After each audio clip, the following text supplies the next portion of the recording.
Nah, di video ini sekaligus gue pengen kasih tahu ya. Sebenarnya tuh gue memang pro RUU penyiaran. Gue sangat-sangat pro. Ada syaratnya tapi harus gue jadi ketua KPI-nya. Pemerintah kita kayaknya kangen banget nih sama era Orde Baru. Era di mana demokrasi itu jauh dari standar yang kita punya sekarang. Ini bisa lo lihat dari beberapa aturan atau kebijakan yang pelan-pelan giring kita balik ke suasana era Orde Baru. Contohnya tuh ada macam-macam, dari mulai revisi Undang-Undang Polri, revisi Undang-Undang TNI, sampai revisi Undang-Undang Penyiaran. Semua rancangan kebijakan ini bikin masyarakat yang pro sama demokrasi jadi gelisah. Karena masing-masing kebijakan tadi yang gue sebutin punya potensi buat nganulir hasil reformasi. Tapi dari semua itu gue akan fokus ke RUU penyiaran karena gue lebih akrab sama industri media. Sejauh ini gue lihat kebebasan buat berekspresi di media udah lumayan oke. Meskipun pada prakteknya masih banyak minus. Tapi ya gimana ya, media bisa cukup kritis sama pemerintah.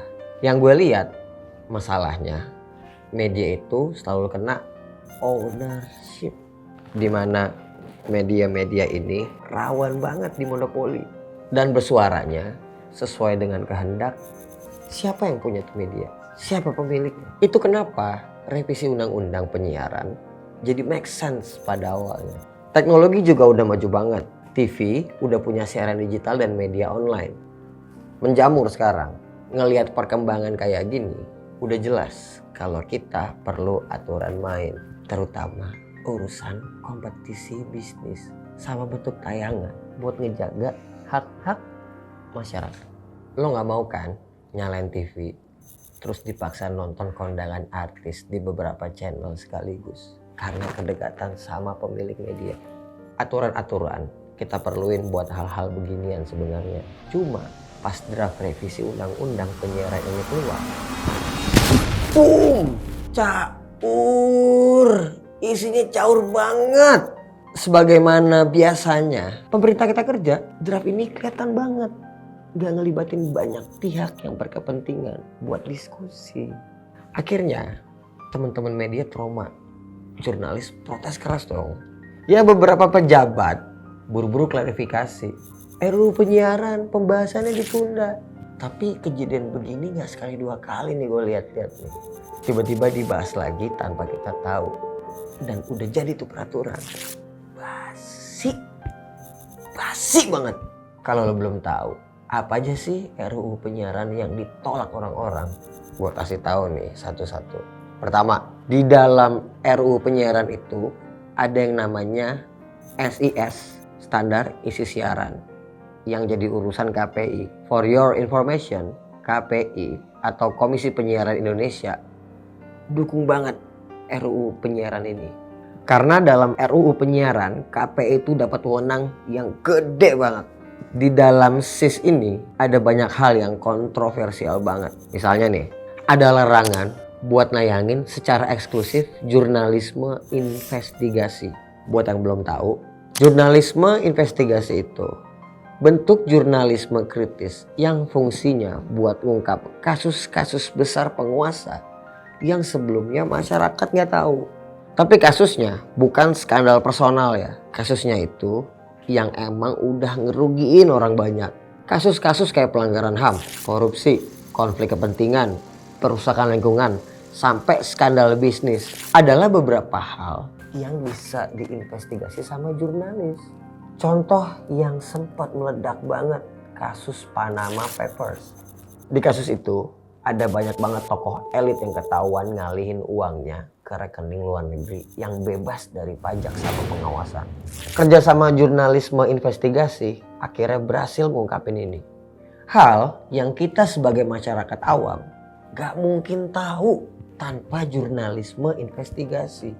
Meskipun belum tentu punya dampak secara politik, tapi minimal banget nih ada transparansi dari hasil temuan investigasi semacam ini. Tabiat elit tuh pintar banget dalam nyembunyiin borok-boroknya. Makanya diperluin effort khusus buat ngungkap kasus-kasus mereka. Kalau jurnalisme investigasi nggak boleh disiarin, gimana masyarakat bisa dapat informasi dan koreksi elit? Masih boleh disiarin aja, kita kegocek terus sama elit. Yang ada masyarakat makin gak kritis dan manut-manut aja. Makanya pelarangan jurnalisme investigasi itu dampaknya bakal panjang. Gue paham kalau masyarakat kita belum terbiasa sama konten pemberitaan yang berat kayak investigasi. Ya tapi biar gimana pun konten kayak gini tetap diperluin. Next, ada poin aturan yang mending lo baca sendiri deh ini. Kira-kira apa yang bisa disiarin kalau aturannya kayak gitu? Kita udah hafal lah kalau penodaan agama, pencemaran nama baik, sama penghinaan itu definisinya karet banget. Dan biasa dipakai buat kriminalisasi orang. Udah paham banget kita. Nah sekarang apa bedanya aturan kayak gini sama UU ITE yang udah menjarain banyak orang? Kita ini kan butuh media yang kritis dan ekspresif. Gak yang dikit-dikit harus bikin konten ini bakal nyenggol ego orang atau enggak. Terutama elit. Itu harusnya dipaksa berbenah lewat tayangan di media. Bukan medianya yang malah dibuat gak boleh nayangin sesuatu yang jelek soal mereka. Ngaco pola pikirnya nih, caur. Keadilan di media tuh misalnya kelakuan lo jelek, ya citra lo jelek. Yang mencemarkan nama baik lo, ya lo sendiri. Paket lengkap. RUU penyiaran ini buat bungkam kritik. Tapi yang paling gemesin itu ada di poin dimana sengketa pers itu jadi urusannya KPI. Ini fakta banget. Ini masalahnya. Undang-undang pers tuh udah nentuin kalau ada sengketa terkait tayangan pemberitaan itu urusannya Dewan Pers. Yang lebih parahnya lagi nih, hasil dari keputusan KPI nanti bisa dibawa ke jalur hukum. Ya kalau gitu cara mainnya, jurnalisme abis lah, gak ada lagi taringnya. Kita beneran balik ke zaman gelap di mana wartawan gampang banget dibungkam kekuasaan. Apalagi komisioner KPI itu pilihan DPR sama pemerintah. Ya udah, berarti pemerintah punya kontrol langsung sama tayangan kita. Ini juga makin jelas, makin ngejepit posisi jurnalis. Udah jadi rahasia umum kok kalau selama ini pemberitaan di drive sama kepentingan bos-bos media. Pekerja media nggak bisa kritis ke bosnya sendiri. Ditambah lagi bisa dipenjara karena urusan pemberitaan. Gila banget, caur. Harusnya fokus RUU penyiaran itu bisa berpihak sepenuhnya ke publik. Bikin aturan main terkait kepemilikan sama afiliasi media. Ini bisa bikin media seindependen mungkin dan berpotensi bikin tayangan-tayangan berkualitas. Yang kita tahu selama ini, KPI keteteran kok sama kerjaannya. Tayangannya nggak jadi lebih bagus. Banyak unsur bully, mistis, dan hal-hal yang gak mendidik lolos ke publik. Biarin mereka beresin kinerja dulu, bukan malah ditambahin bebannya dengan ngadilin sengketa pers. Apalagi kalau sampai dibawa ke ranah pidana. Itu gak perlu dan wajar kalau protes datang dari mana-mana. Emang ngawur, aturannya ngawur.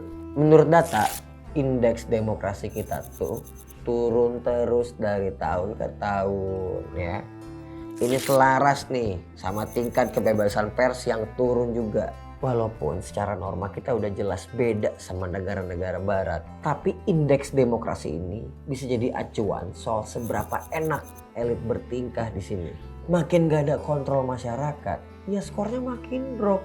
Adanya RUU penyiaran cuma bakal memperburuk kelakuan elit di sini. Karena kita makin gak ada kontrol. Kita yang dikontrol sama kekuasaan. Untuk cegah itu semua, kita bisa mulai dari nolak kebijakan asal-asalan kayak gini. Lagian rencana buat revisi undang-undang penyiaran itu udah lama dan udah dibutuhin dari dulu. Meskipun kita nggak suka draftnya yang sekarang. Masalahnya, kenapa sekarang? Apa jangan-jangan karena pemerintahan baru butuh ngerasa perlu buat sampai ke tujuan mereka. Kinerja pemerintahan yang kayak gini akhirnya bikin publik jadi buruk sangka. Faktanya, baru setelah diprotes keras DPR mau ngajak ngobrol Dewan Pers soal RUU penyiaran. Loh, terus bikin draftnya gimana kalau baru mau diskusi? Ini kayak udah gimana ya, jadi kebiasaan banget bikin aturan gak pakai dialog. Padahal katanya negara demokrasi. Demokrasi kok. RUU penyiaran juga harus pertimbangin beberapa hal yang penting. Misalnya ngatur konten digital. Hal kayak gini tuh mustahil. Bukan hampir lagi. Mustahil. Karena yang lebih berpengaruh itu behavior si pembuat konten dan penonton ketimbang pelarangan dari pemerintah. Dari satu artikel yang gue baca, mereka ngasih cuplikan draft RUU penyiaran yang berencana buat regulasiin konten digital. Ini hal paling tolol di 2024 yang pernah gue dengar. Ini jelas-jelas usaha yang percuma banget. Pemerintah kalau mau konten di ranah digital itu normatif, terutama yang sifatnya user generated content, di mana user sendiri yang buat konten dan pilih tontonannya, ya harus usaha keras lah ngegeser selera konten kreator sama penonton. Kan pemerintah harusnya punya cara untuk itu. Gue sendiri sebagai konten kreator ngerasa kalau pengawasan dari pemerintahan ke platform digital nggak lebih ketat dari pengawasan penonton itu sendiri. Di YouTube misalnya, ya lo salah-salah bakal di cancel sama banyak orang. Itu resiko yang harus ditanggung sama pembuat konten. Ini juga berlaku buat media-media besar yang punya akun YouTube. Ya lo silakan audit, tapi cara kerjanya kurang lebih sama. Orang semudah itu nggak nonton kalau emang mereka nggak cocok. Beda kasusnya sama TV yang publik akan makan apa aja yang disajiin media. Itu pun mereka harus kompetitif. Kalau idealnya, anggap aja pemerintah pengen beneran bikin kualitas siaran supaya ditonton dan dapat market luas. Ya fokusnya ke monopoli media aja dan pastiin konten penyiaran deket sama kepentingan publik bukan owner. Kalau pemerintah pengen otoriter gimana? Nih, gue kasih tahu kenapa cara ini tetap nggak efisien. Gue lihat sejauh ini pemerintah belum nemu pola yang oke dalam ngatur konten media. Terlepas apapun niatnya, risetnya masih kurang, motif tinggi, tapi kapasitasnya belum. Dan gak cukup argumentasi juga ke publik. Malah akhirnya lebih banyak ngasih kesan otoriter. Padahal bisa jadi cuma karena malas mikir. Atau emang otaknya gak nyampe. Kalau emang maunya pemerintah itu ngebatasin kebebasan, ya harusnya cari cara yang lebih pinter dong. Kalau kayak gini kan sangar kagak, malah malu-maluin. Lagian kepentingan buat balikin dominasi pemerintah atas media itu beresiko. Karena masyarakat bakal cepet notice. Media tuh udah lekat banget sama masyarakat. Mungkin malah mereka bisa lebih galak soal itu sekarang ketimbang harga beras sama bensin naik. Ya secara prinsip media belum sebebas itu juga kok. Selama media masih dikuasain dan disetir agenda segelintir elit, ya berarti masih belum bebas. Makanya orang lari ke konten digital karena mereka ngerasa lebih punya kebebasan di situ ketimbang di siaran konvensional. Terus apa urgensinya pemerintah bikin aturan yang batasin demokrasi kayak yang udah kita bahas panjang lebar? Ini gue coba ngeliat dari dua sisi ya. Tetap gak masuk kok apapun motif pemerintah sama langkah buat nyelipin pasal-pasal ngawur kayak RUU penyiaran. Satu-satunya kemungkinan ya pemerintah pengen nguasain media, tapi gak ngerti media itu apa dan gimana kerjanya. Jangan lupa pokoknya dukung gue jadi ketua KPI.